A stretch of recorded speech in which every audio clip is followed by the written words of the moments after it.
Praise the lord. నిర్గమకాండ 23వ అధ్యాయం 25వ వచనం. నీ దేవుడైన యెహోవాని సేవింపవలెను, అప్పుడు ఆయన నీ ఆహారమును నీ పానమును దీవించును, నేను నీ మధ్య నుండి రోగం తొలగించెదను. ఆమేన్.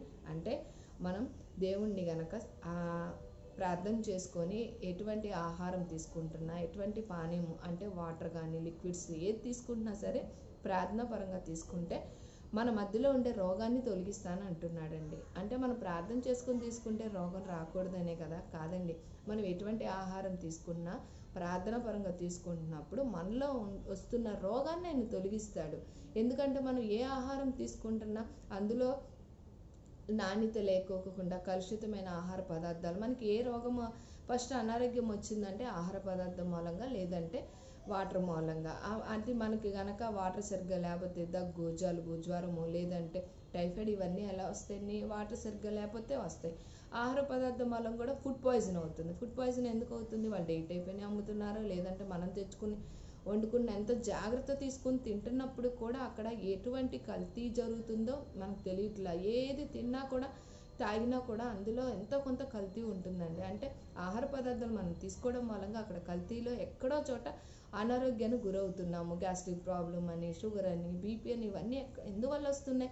ఆహార పదార్థాల మూలంగానే వస్తున్నాయి. అందుకే మనం ఎంత జాగ్రత్తగా తీసుకుంటున్నప్పటికి కూడా ఆ రోగం వచ్చినప్పుడు దేవుడే స్వయంగా మనలో ఉండి తొలగిస్తానంటున్నాడు. మన కడుపులో నుంచి కూడా బయటికి ఆ విధంగా కూడా మనకి పారదోలుతాను అంటున్నాడు. ఎందుకు అని అంటే ఆ అనారోగ్యం మూలంగా ఎంతో బాధించబడతామండి. ఎటువంటి బాధ వచ్చినా సరే మనము బాడీ అసలు ఎక్కడా కూడా, అది తలనొప్పి అయినా, లేదంటే గ్యాస్ట్రిక్ ప్రాబ్లం అయినా, ఏదైనా సరే కూడా మనం తట్టుకోలేము. అందుకే మనం ఏది తిన్నా కూడా మరి ముఖ్యంగా ప్రార్థన చేసుకొని కనుక మనం తీసుకుంటే మనలో ఉండే రోగాన్ని తొలగిస్తానని సెలవిస్తున్నాడు. ఈ వాక్యం ప్రకారం ప్రతి ఒక్కరము కూడా సంపూర్ణంగా ఎటువంటి ఆహారం తీసుకుంటున్నా, ఎటువంటి పానీయమును సేవిస్తున్నా సరే ఆయన నామంలో మరింతగా ప్రార్థన పరంగా మనం గనక భుజించినట్లయితే మన అన్ని విషయాల్లో కూడా మనల్ని సంపూర్ణ ఆరోగ్యంగా దీవించి ఆశ్రయించి ఫలింపచేస్తానంటున్నాడు. మంచి ఆరోగ్యాన్ని దయచేస్తానంటున్నాడు. ఎందుకంటే మనం ఏది భుజిస్తున్నా, ఏది తీసుకుంటున్నా ఆయన నామంలో గనక మనం యేసుక్రీస్తు అతి పరిశుద్ధ నామంలో గనక మనం ప్రార్థనా పరంగా మనం సేవించినట్లయితే ఎటువంటి అనారోగ్యమైనా సరే దేవుడు సంపూర్ణంగా తొలగిస్తానని సెలవిస్తున్నాడు. ఆమె నీ వాక్యం ప్రకారం ప్రతి ఒక్కరు కూడా నాయన తండ్రి ఎటువంటి ఆహారం తీసుకుంటున్నప్పటికీ, ఎటువంటి పానీయం సేవిస్తున్నప్పటికీ నీ నామంలో మరింతగా నాయన తండ్రి మా రోగాలను తొలగించబడును గాక.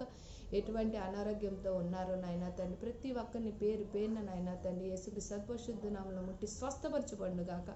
అన్ని విషయాల్లో కూడా నాయన తండ్రి ఎక్కడ దురాత్మ అందగా చీకశక్తులు ఏలుబాటు చేస్తున్న వాళ్ళ సంపూర్ణ విడుదల కలుగును గాక. యేసుక్రీస్తు పరిశుద్ధ నామంలో అడిగి వేడుకుంటున్నాం తండ్రి. ఆమేన్, ఆమేన్, ఆమేన్. గాడ్ బ్లెస్ యు అండి.